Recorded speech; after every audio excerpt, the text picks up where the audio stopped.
नमस्कार, स्वागत, अभिनंदन आप सभी का। मित्रों, अभी अपन राजस्थान भूगोल के कुछ जो सवाल हैं उन सवालों को अपन सॉल्व करेंगे। आशा करता हूँ आप सब स्वस्थ होंगे, मस्त होंगे। मित्रों, पहला सवाल सेवण घास को लेके। राजस्थान के अंदर सेवण घास का वानस्पतिक नाम पूछा है, लेस्यूरियस सिंडिकुस इसका क्या है वैज्ञानिक नाम। राजस्थान के अंदर सेवण घास ये आपके पौष्टिक और स्वादिष्ट घास है। पौष्टिक एंड कैसी है आपकी स्वादिष्ट घास, कौन सी आपकी सेवण घास है। ये सेवण घास राजस्थान के अंदर सबसे ज्यादा कहाँ मिलेगी आपको, जैसलमेर। कहाँ मिलेगी आपको, जैसलमेर। और जैसलमेर के अंदर भी कहाँ मिलेगी, लाठी सीरीज क्षेत्र। कहाँ मिलेगी आपको, लाठी सीरीज क्षेत्र। लाठी सीरीज क्षेत्र के अंदर आपकी कौन सी घास है, सेवण घास देखने को मिलेगी। लिस्यूरोस सिंडिकुस इसका वैज्ञानिक नाम है। प्रोसेपिस सिनेरेरिया ये आपके खेजड़ी का वैज्ञानिक नाम है। अकेसिया कटेचु खेर का वैज्ञानिक नाम है। लिस्यूरोस सिंडिकुस सेवण घास का है। टिकोमेला अंडुलेटा रोहिडे का वानस्पतिक नाम है। ठीक है, आगे बढ़ते हैं नेक्स्ट सवाल की तरफ। निम्नलिखित में से कौन से जिलों का युग्म राजस्थान में सालर वनों का विस्तार है। राजस्थान में सालर वन वहां पे जहां पर आपकी अरावलीज रेंज है, अरावली की कठोर भूमि वाला क्षेत्र है ना, उस क्षेत्र के अंदर ये सबसे ज्यादा डूंगरपुर झालावाड़ हो नहीं सकता। बाराकोटा है नहीं, सवाई माधोपुर बारा नहीं है। सही राइट क्या होगा, अलवर और जयपुर। सही जवाब होगा आपकी डी। डी इज करेक्ट आपके आंसर होगा। और आगे बढ़ते हैं। राजस्थान में उष्ण कटिबंधीय कंटीले वन किन जिलों में पाए जाते हैं। राजस्थान में उष्ण कटिबंधीय कंटीले वन किन जिलों में पाए जाते हैं। उष्ण कटिबंधीय कंटीले वन जिसको अपन कह सकते हैं राजस्थान के अंदर मरुस्थलीय वन। कौन से वन आपकी, मरुस्थलीय वन। 6.26% ये राजस्थान के अंदर वन मिलेंगे। और राजस्थान के अंदर मरुस्थलीय क्षेत्र में ये वन मिलेंगे। तो मरुस्थलीय डिस्ट्रिक्ट कौन से, आबू पर्वतीय क्षेत्र नहीं है। बांसवाड़ा डूंगरपुर तो दक्षिणी राजस्थान शुष्क सागवान के वन है। जयपुर सवाई माधोपुर इस क्षेत्र में है नहीं। मरुस्थल कहाँ है आपके, नागौर और चूरू। ऑप्शन के मुताबिक सही जवाब क्या होगा, डी आपकी इसमें करेक्ट होगा। और आगे बढ़ते हैं। खैर वन सर्वाधिक किन जिलों में पाया जाता है। खैर वृक्ष होता है, खैर वृक्ष की जो छाल होती है, खैर आपके क्या है, ध्यान रखना, खैर आपके वृक्ष, खैर वृक्ष की जो छाल होती है, खैर वृक्ष की क्या होती है आपकी छाल या फिर आपकी लकड़ी। खैर वृक्ष की लकड़ी या छाल से आपके राजस्थान में जनजाति है कथोड़ी। कौन सी जनजाति है आपकी, कथोड़ी जनजाति क्या तैयार करती है आपकी, कत्था। साथ ही साथ ध्यान रखना, खैर वृक्ष की छाल या लकड़ी के मध्यवर्ती भाग से, कौन सा भाग आपकी, लकड़ी या छाल के मध्यवर्ती भाग से क्या प्राप्त होता है आपके, कत्था तैयार होता है। कथोड़ी जनजाति मूल रूप से महाराष्ट्र की जनजाति है। कथोड़ी मूलतः कहाँ की आपके, महाराष्ट्र की जनजाति है, जो सर्वाधिक का निवास करती है आपकी उदयपुर में निवास करती है। ठीक है, तो आपकी खैर वृक्ष राजस्थान में सबसे ज्यादा मेवाड़ क्षेत्र एंड आपकी दक्षिणी पूर्व पठारी क्षेत्र, राजस्थान के दक्षिणी पूर्व क्षेत्र मिलेंगे। इसके अंदर सही राइट होगा कोटा और चित्तौड़, यही होगा। कौन सा होगा, कोटा और चित्तौड़। ठीक है ना, इस क्षेत्र में कौन से वृक्ष है आपकी, खैर। अकेसिया कटेचु वैज्ञानिक नाम। खैर वृक्ष की लकड़ी या छाल को उबालकर क्या तैयार होता है, कत्था। हांडी पद्धति से करते हैं, कथोड़ी जनजाति के द्वारा तैयार किया जाता है। ठीक है, तो ध्यान रखना खैर। और आगे बढ़ो। आदिवासियों का हरा सोना, आदिवासियों का हरा सोना किसको बोलते हैं, बांस को। किसको बोलते हैं आपकी, बांस। सही जवाब क्या होगा, सी। आदिवासियों का हरा सोना कहा जाए तो बांस को बोलते हैं। ये बांस आपके ध्यान रखना घास की प्रजाति है, क्या है आपकी, सबसे तेज गति से बढ़ने वाली क्या है आपकी, घास है। ये घास सबसे ज्यादा राजस्थान के अंदर बांसवाड़ा, बांसों का वाड़ा इज इक्वल टू बांसवाड़ा। आदिवासियों का हरा सोना बांसवाड़ा के अंदर है। अब देखो बांस जो है इसका यूज कहाँ होता है, फर्नीचर के अंदर, अपने फर्नीचर निर्माण के अंदर, चारपाई निर्माण के अंदर, टोकरी वगैरह बनाने के अंदर, झोंपड़ी वगैरह बनाने में किसका यूज होता है, अपने बांस का यूज होता है। बांस, राजस्थान में बांस की खेती करने के लिए राष्ट्रीय बांस मिशन, राष्ट्रीय बांस मिशन, और राष्ट्रीय बांस मिशन की शुरुआत कब है आपकी, 2006 और 2007। 2006-7 के अंदर राष्ट्रीय बांस मिशन की शुरुआत की गई। उसके बाद में वैसे इसका नाम चेंज हो गया था 2015 और 2016। 2015-16 में इसका नाम चेंज करके राष्ट्रीय कृषि वानिकी एंड बांस मिशन,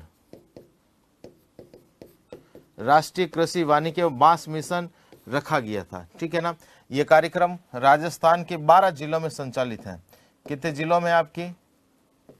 राजस्थान के 12 जिलों के अंदर राष्ट्रीय कृषि वानिकी एवं बांस मिशन आपके संचालित है। राजस्थान के 12 जिलों में यह कार्यक्रम चल रहा है। तो आदिवासियों का हरा सोना कहा जाए तो किसको बोलते हैं? बांस। राजस्थान में बहुत अच्छे लेवल पे बांस का प्रोडक्शन अब होता है। अंतर्राष्ट्रीय जैव विविधता दिवस कब मनाया जाता है?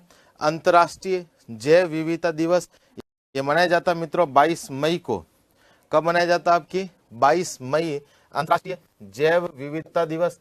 याद कर लेना, रट लेना, सही जवाब होगा बी। और आगे बढ़ते हैं। सोम कमला अंबा सिंचाई परियोजना किस जिले में? ध्यान रखना मित्रों, ये जगत प्रसिद्ध परियोजना, पता नहीं कितने एग्जामों के अंदर इस प्रोजेक्ट को पूछ लिया। सोम कमला अंबा परियोजना राजस्थान में कहाँ है आपकी? डूंगरपुर। कहाँ है आपकी? डूंगरपुर। सही जवाब होगा ए। ये सोम कमला अंबा परियोजना सोम नदी पर है। कौन सी नदी पर है आपकी? सोम नदी पर बड़ा प्रोजेक्ट है। राजस्थान की मध्यम सिंचाई परियोजना सोम कमला अंबा परियोजना डूंगरपुर के अंदर। सही जवाब होगा ए। माही परियोजना किन राज्यों की संयुक्त परियोजना है? ध्यान रखना मित्रों, माही जो प्रोजेक्ट है ये आपके राजस्थान और गुजरात। माही परियोजना, ये माही परियोजना राजस्थान और गुजरात, इन दोनों की क्या है आपकी? संयुक्त परियोजना। राजस्थान की हिस्सेदारी 45% और गुजरात की हिस्सेदारी कितनी है आपकी? 55%। राजस्थान की हिस्सेदारी 45 और गुजरात की कितनी है? 55%। तो राजस्थान और गुजरात इन दोनों की क्या है आपकी? संयुक्त परियोजना है। सही जवाब होगा ए। इसी परियोजना के तहत राजस्थान में एक बांध है जिसका नाम माही बजाज सागर बांध और गुजरात में है कड़ाना बांध। ठीक है ना। तो आपकी माही परियोजना राजस्थान और गुजरात की संयुक्त परियोजना है। इंदिरा गांधी नहर परियोजना की बाईं ओर से निकाली गई शाखा कौन सी है? ध्यान रखना मित्रों, इंदिरा गांधी नहर परियोजना IGNP की ध्यान रखना शाखाएं, इसकी शाखाएं जो है टोटल 9 शाखाएं। कितनी शाखाएं आपकी? 9, जिसमें से 8 तो इसके दाईं तरफ है और 1 इसके बाईं तरफ है। ठीक है, 8 तो इसके दाईं तरफ, 1 इसके बाईं तरफ। तो यहाँ क्या पूछा है? बाईं तरफ कौन सी है मित्रों? बाईं तरफ जो शाखा है वो है रावसर शाखा। कौन सी शाखा है आपकी? ध्यान रखना, रावसर शाखा हनुमानगढ़ के अंदर। इसी रावसर शाखा की नौरंगदेसर वीतरिका से इसका उद्घाटन किया गया था। ठीक है ना। तो रावसर शाखा कहाँ है आपकी? हनुमानगढ़ के अंदर। तो इसके अंदर सही जवाब तो क्या होगा? डी होगा। उसके बाद में सूरतगढ़ शाखा, अनूपगढ़, पुंगल, दंतोर, बरसलसर, चारणवाला, सागरमल गोपा शाखा और शहीद बीरबल शाखा। 8 तो इसके हैं दाईं तरफ और 1 है इसके बाईं तरफ। सही जवाब इसका होगा डी। जाखम परियोजना का संबंध किस जिले से है? राजस्थान के अंदर जाखम परियोजना। अब देखो, जाखम परियोजना राजस्थान में कौन सी नदी के ऊपर बनी है? जाखम नदी। ठीक है, जाखम नदी के ऊपर बांध है जिसका नाम क्या है? जाखम बांध। कौन सा बांध है आपकी? लोकेशन इसकी देखोगे तो प्रतापगढ़ आएगी। कहाँ है आपकी? प्रतापगढ़। राजस्थान का सबसे ऊंचा बांध, इसकी हाइट देखोगे तो मित्रों 81 मीटर ऊंचा बांध है। कौन सा बांध है आपकी? 81 मीटर ऊंचा राजस्थान का बांध। तो प्रतापगढ़ और बांसवाड़ा यही होगा। सही जवाब क्या होगा? ये। ठीक है ना, बाकी तो कोई सेट ही नहीं होता। यही आपकी प्रतापगढ़ और बांसवाड़ा। तो राजस्थान का सबसे ऊंचा बांध जाखम बांध प्रतापगढ़ के अंदर स्थित है। लाभान्वित जिला प्रतापगढ़ और बांसवाड़ा है। भीकाबाई सागवाड़ा नहर परियोजना किस नदी पर स्थित है? मित्रों, भीकाबाई सागवाड़ा नहर कहाँ है आपके? माही नदी के ऊपर। राजस्थान के अंदर दक्षिणी राजस्थान 1984 1985 ईस्वी के अंदर राजस्थान का जो क्षेत्र है दक्षिणी राजस्थान के अंदर, इस क्षेत्र में आपके अकाल पड़ा था। दक्षिणी राजस्थान में अकाल पड़ा। अकाल से निपटने के लिए उस समय राजस्थान के तात्कालिक मुख्यमंत्री थे तात्कालिक मुख्यमंत्री, अब ये राजस्थान के दक्षिणी क्षेत्र में अकाल पड़ा, उस समय राजस्थान के तात्कालिक मुख्यमंत्री हरदेव जोशी ने माही नदी से निकलने वाली नहरों का विकास कार्यक्रम रखा और माही नदी से नहरों का विकास कार्यक्रम के तहत वैणेश्वर धाम के पीछे माई साइफन का निर्माण करवाया। किसका निर्माण करवाया? माई साइफन का निर्माण। और माई साइफन से आपके एक नहर निकाली गई 125 किलोमीटर लंबी, जो सागवाड़ा की तरफ जाती है। सागवाड़ा कहाँ है? आपके डूंगरपुर। सागवाड़ा डूंगरपुर की तरफ जाती है, 125 किलोमीटर लंबी। यहाँ से नहर निकाली। इस नहर परियोजना से डूंगरपुर के सागवाड़ा कस्बे में 21,000 हेक्टेयर, कितनी आपकी 21,000 हेक्टेयर भूमि क्या होती है? आपकी सिंचित होती है। ठीक है ना। तो इसका सही जवाब क्या होगा? आपकी ए, माई नदी से ही ये नहर निकाली गई है। तो भीखाबाई सागवाड़ा नहर कौन सी नदी है? आपकी माई नदी। लाबानवी जिला डूंगरपुर, डूंगरपुर का कस्बा कौन सा? सागवाड़ा कस्बा। इस सागवाड़ा कस्बा इससे लाभान्वित होता है। भीम सागर और परियोजना का संबंध है। भीम सागर और छापी परियोजना झालावाड़ के अंदर है। सही जवाब क्या होगा? सी, है ना। 12 के अंदर आपकी बैतली परियोजना 12 के अंदर है ना। बैतली परियोजना 12 के अंदर है। झालावाड़ के अंदर भीम सागर छापी परियोजना, ये सारी इधर है। कोटा के अंदर तकली परियोजना, है ना। रोहिणी परियोजना उदयपुर में। इसका सही जवाब होगा बी, सी नहीं होगा, बी उदयपुर, है ना, सॉरी झालावाड़। ठीक है ना, बी आपके राइट होगा। वापस बता देता हूँ, भीम सागर परियोजना और छापी परियोजना कहाँ है? आपके झालावाड़ के अंदर। वैसे छोटी छोटी परियोजना खूब सारी है। गागरीन परियोजना भी इधर ही है। राजगढ़ परियोजना भी झालावाड़ के अंदर है। आपके क्या कहते हैं ना, भीम सागर परियोजना, भीम सागर तो ये पूछ ही लिया। उसके बाद पृथ्वीपुरा परियोजना, रेवा परियोजना, कनवाड़ा परियोजना, बोरबंद परियोजना, सब झालावाड़ के अंदर है। और आगे बढ़े, गोडवान बेसिन राजस्थान के किस वृहद भू आकृतिक विभाग का हिस्सा? गोडवान बेसिन की बात करा मित्रों, गोडवान बेसिन। और ये गोडवान बेसिन जो है राजस्थान का मरुस्थल का भाग है। ठीक है, हम लोग मरुस्थल पढ़ेंगे। और मरुस्थल के अंदर अर्ध शुष्क मरुस्थल, कौन सा मरुस्थल? आपकी अर्ध शुष्क मरुस्थल। अर्ध शुष्क मरुस्थल के 4 पार्ट हैं। सबसे पहला है मित्रों गगर बेसिन। कौन सा? आपके गगर बेसिन। दूसरा है आपके शेखावटी क्षेत्र, शेखावटी क्षेत्र। तीसरा है आपके नागौरी उच्च भूमि।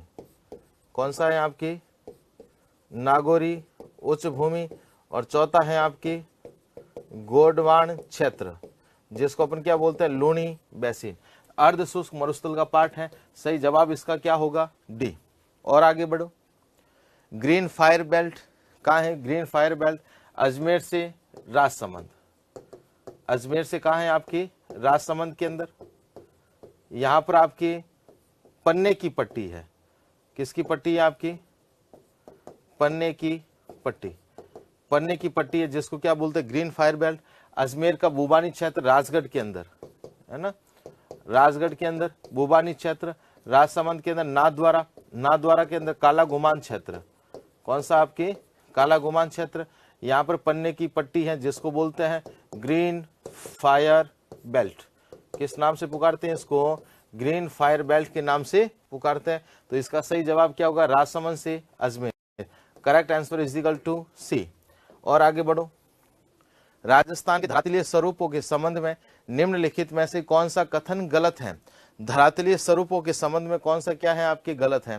थार का मरुस्थल अरावली पर्वतमाला के उत्तर पश्चिम, सही है। और पश्चिम विस्तारित है, सही है। ये लाइन तो अपन को क्या छाटना है? गलत कथन को छाटना है। ठीक है।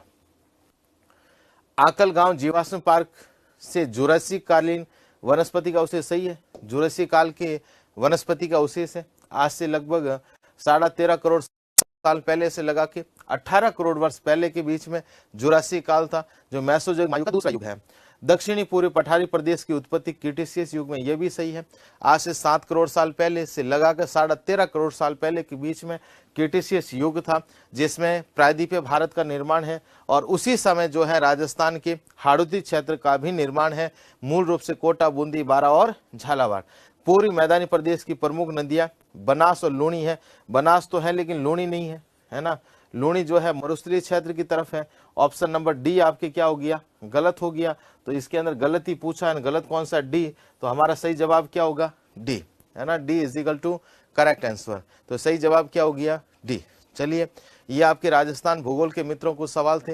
मैं फिर हाजिर होऊंगा राजस्थान भूगोल के अच्छे अच्छे सवालों के साथ। तब तक के लिए आप सभी को राम राम, राधे राधे।